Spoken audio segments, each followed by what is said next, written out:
నా బావ ఎక్కడని అడగక్కర్లేదు నా బావ ఎక్కడని సింపిరి సింపిరి చెట్టుతోటి సినగన నిక్కరేసుకొని వంకర చూపులు చూసుకుంటూ వాగుల వెంట పోతా ఉంటాడే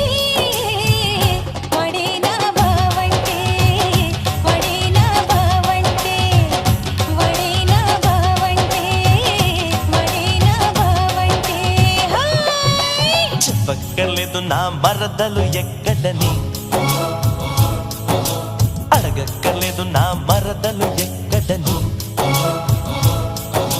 బొబ్బర్లంక సీర గట్టి జబ్బల దాకా జాకెటేసి కొప్పు నిండా మల్లలు పెట్టి తిప్పుకుంటూ తిరుగుతుంటదే అదే నా మరదలని